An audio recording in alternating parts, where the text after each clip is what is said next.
Basi kama sehemu ya kumshukuru Mungu katika tukio hili la kuzaliwa kwa Bwana wetu Yesu Kristo na safari ya novena ya siku 9, ningependa tufanye pia hija ya kiroho katika kanisa hili la Maria Maggiore, Basilica of Maria Maggiore, Mary Major.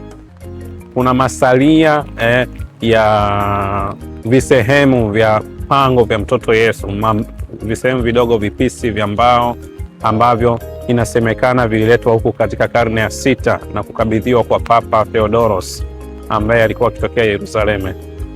Basi moja kwa moja tuungane pamoja katika hija hii ya kiroho.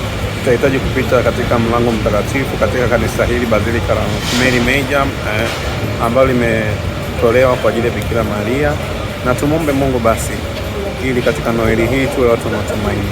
Noeli hii, mlango huu utafungwa tarehe 25 siku hiyo ya Noeli. Katika fumbo hili la umwilisho, yaani Yesu kuzaliwa mwanadamu na akakaa kati yetu, tunaona anazaliwa katika sehemu ya kawaida na yenye unyenyekevu, sehemu ambayo ulimwengu unamkaribisha Mwokozi huyu katika usiku ule mtakatifu. Hivyo basi, ninahitaji kitu gani kumwandalia Mwokozi huyu aje kukaa moyoni mwangu? Je, nimeandaa moyo wangu katika maisha yangu ya kila siku ili kumpokea mtoto huyu au Mwokozi huyu, mtu huyo aliyezaliwa na ambaye anakuja kwetu, ambaye tutaenda pia kumpokea katika komunyo takatifu. Kupitia Maria, Yesu Kristo alichukua ubinadamu wetu akawa mwanadamu.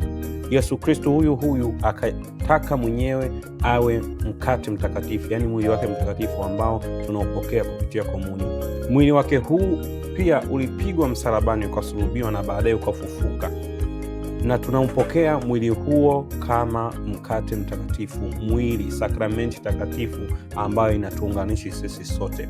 Tumuombe basi Kristo huyu aliyezaliwa atuunganishe sisi sote wa Kristo tuwe wamoja.